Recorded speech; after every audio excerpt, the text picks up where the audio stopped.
Alexandre Velloso, who is a PhD student at Pontificia Universidade Católica, Rio de Janeiro in Brazil.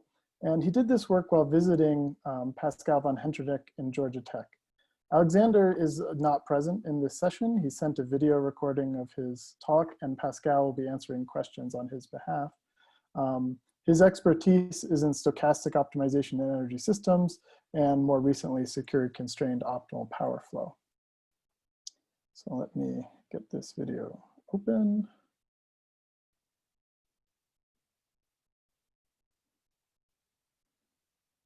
Okay, here we go. Good evening, good afternoon, or good morning, wherever you may be. This is Alexandre Velloso, or Alex for easy. I'm a fourth year PhD student at the Pontifical Catholic University in Rio de Janeiro, Brazil. And I'll be talking about a decomposition scheme for the N-1 security constraint optimal power flow problem, where we specifically consider the proportional response of synchronized generators. This is a joint work with Pascal von Hentenryck, Professor Pascal von Hentenryck from Georgia Tech, and Emma Johnson, who is a fourth year PhD student at Georgia Tech and staff at the Sandia National Lab in Mexico. I do apologize I could not make this presentation live, but I'll leave my contacts in the end, so feel free to reach out in case of any doubts or if you want to discuss a particular point of this presentation. So I'll go through an introduction quickly, then comment on why the problem is complex and why traditional methods might not scale well, present a summary for the decomposition scheme, talk a little bit about an heuristic approach that we devised, then optimality gap, and show computational results. So the goal of this problem is to determine nominal generation at minimal cost such that the solution, such that the nominal generation allows for feasible points of operation under contingency. Contingency of generators in this case. It means that the system must comply with generation limits, thermal limits, and Kirchhoff's laws, with the complicating factor that under contingent states, the generators should respond under a linear model by adjusting their real power according to a predefined participation factor until they hit an operation bound and the demand is met, the total demand is met. As considered in this work, this problem links the automatic response of generators to the very short-term schedule. So before going through the formulation, I should say that the security constraint optimal power flow, of course, is a non-linear, non-convex hard problem, but due to its complexity, some authors adopted DC approximations.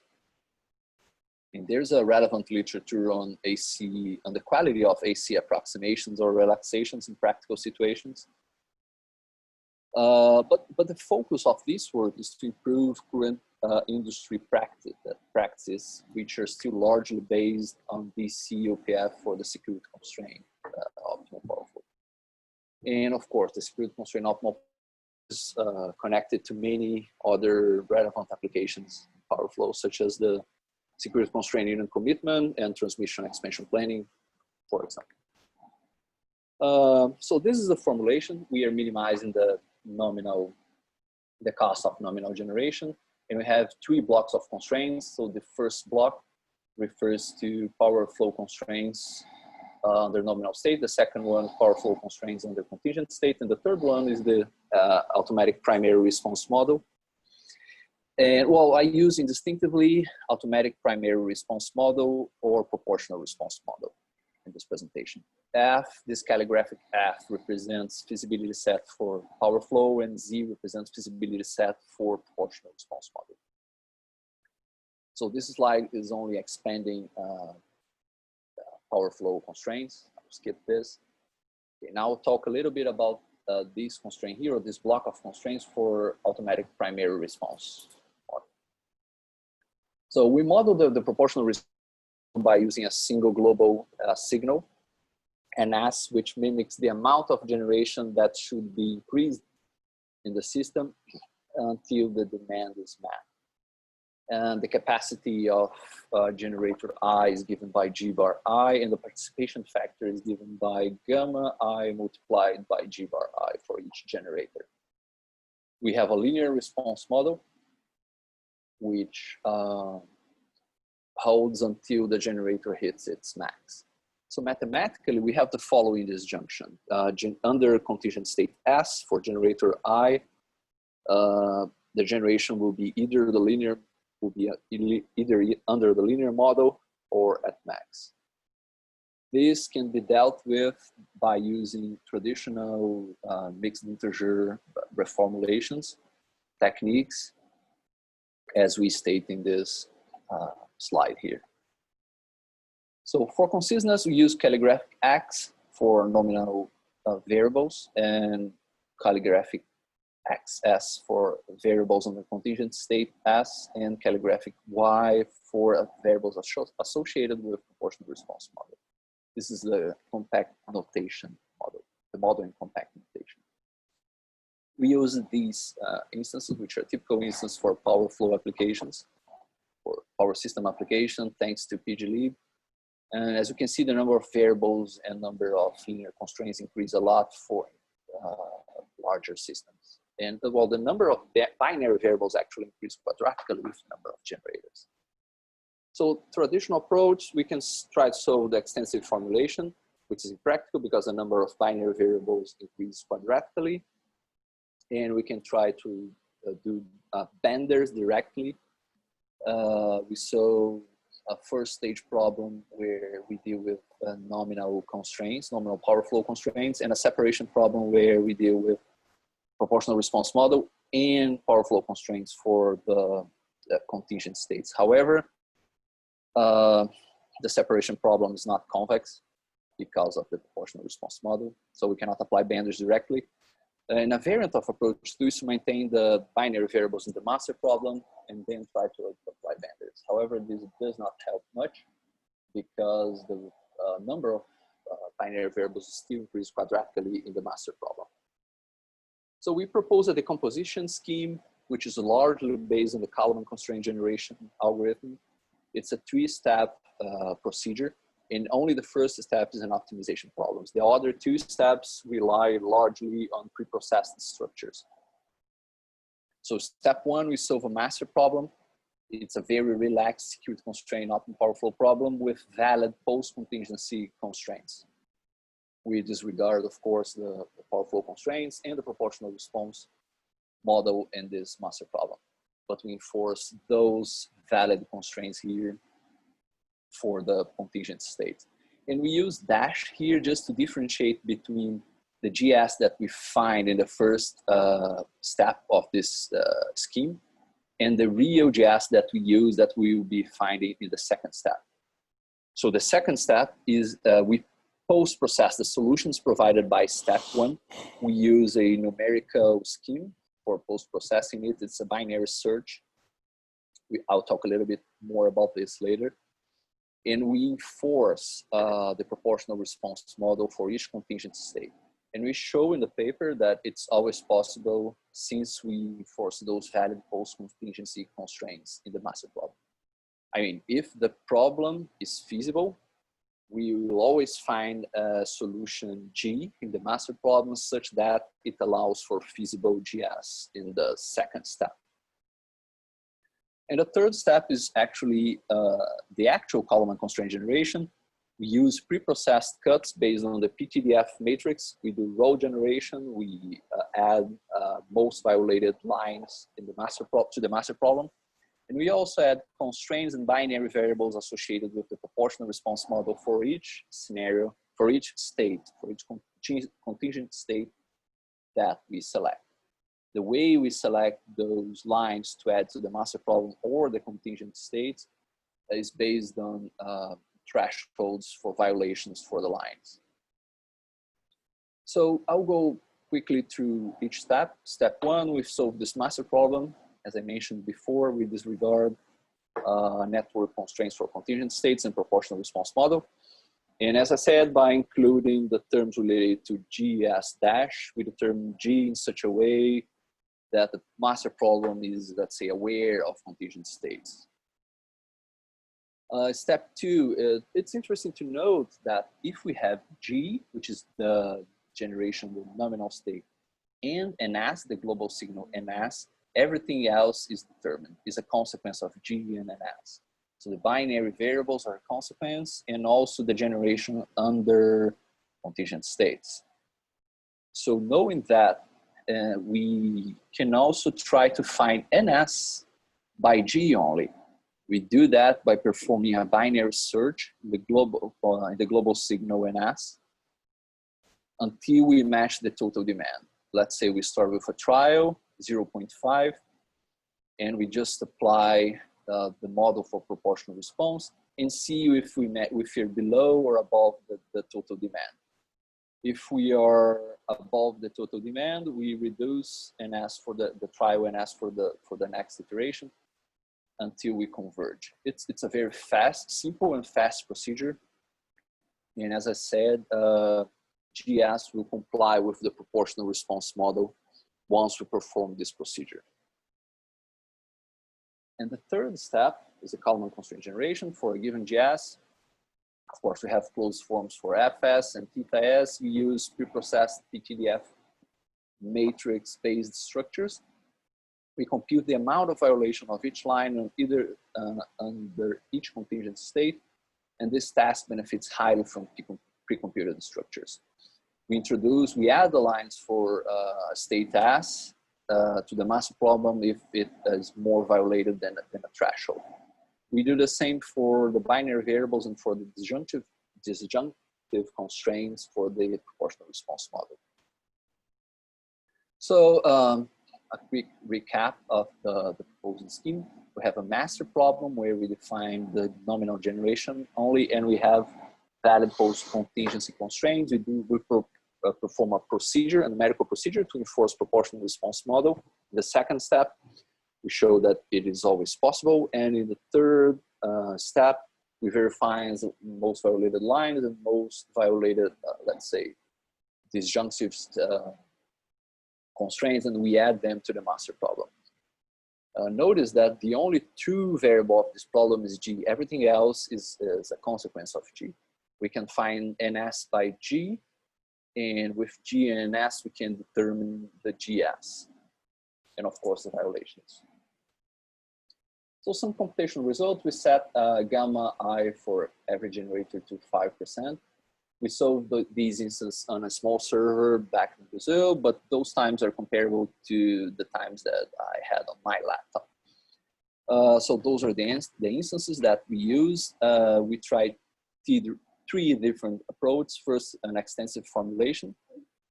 Then we placed all the binary variables in the master problem and solved the problem by the vendors. And the third one is the Kalman constraint generation. Actually, the second one is not vendors. We do row generation, but it would be the same idea. So the only problem that we could solve using the extensive formulation was for the smallest system, and we could solve for another system using the second approach. And the Kalman constraint generation showed to be provide very interesting results.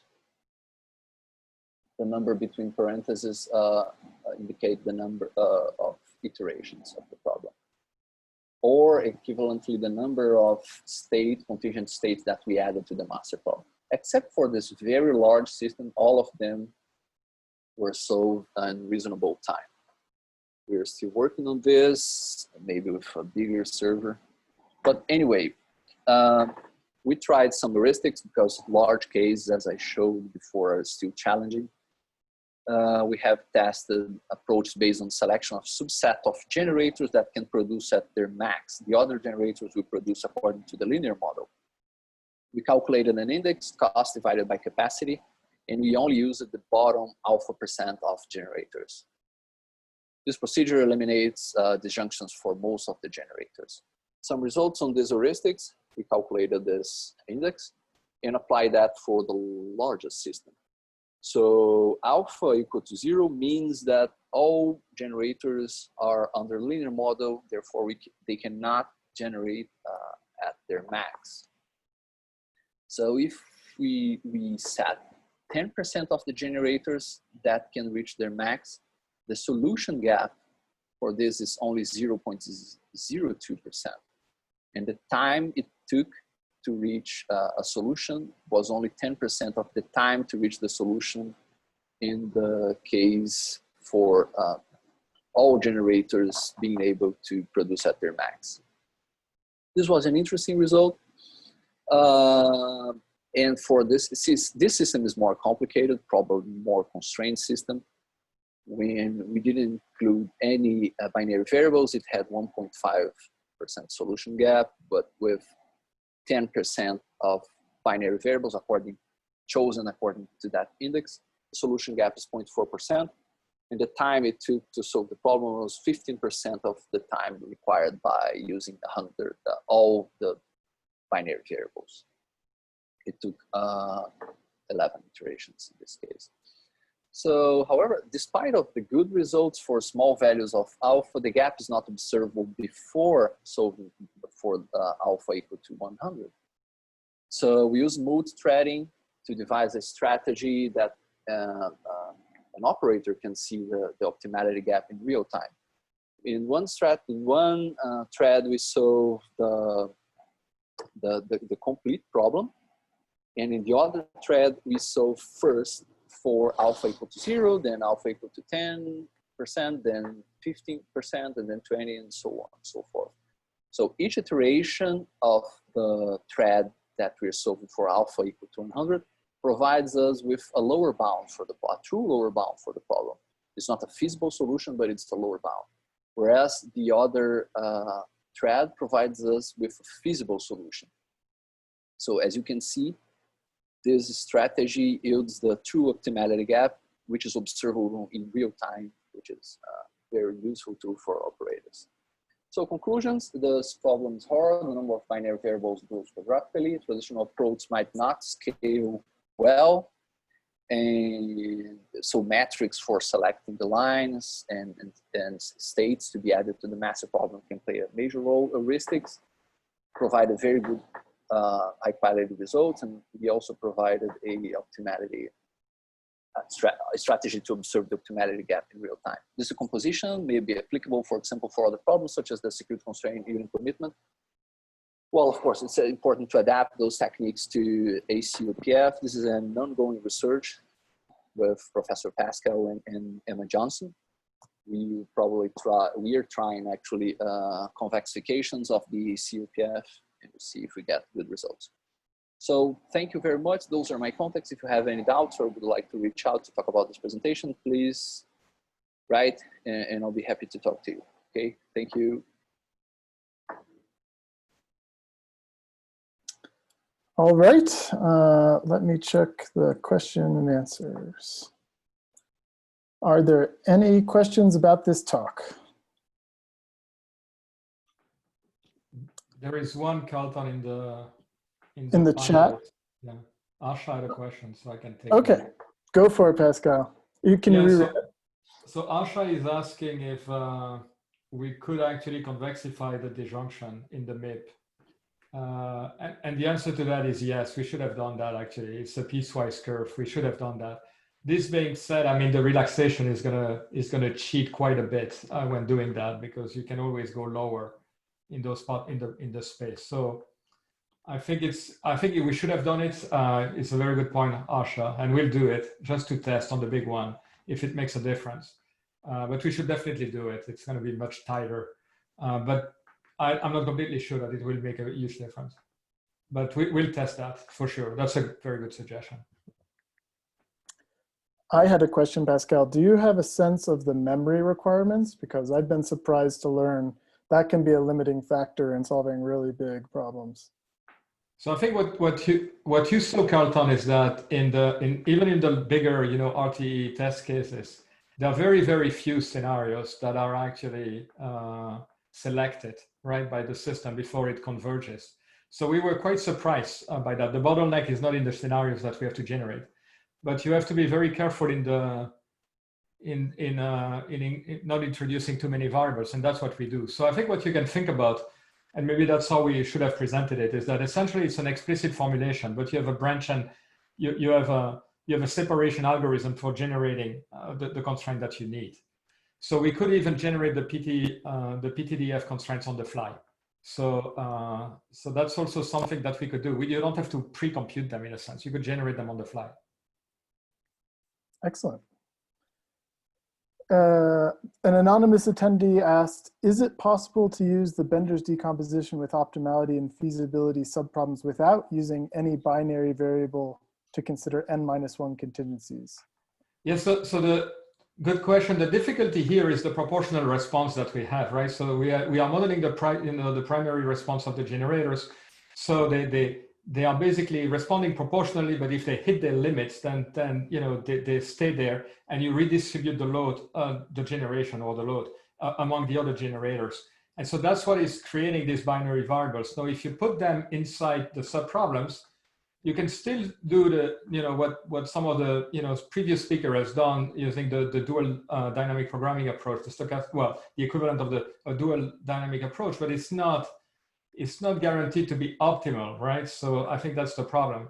And that's why we move these binary variables in the master problem, because when you do that, the subproblems are convex, and then you can use duality for generating the cuts. Actually, we don't even need to do that in this particular case. But if you want to do a Bender's, that's what you would get.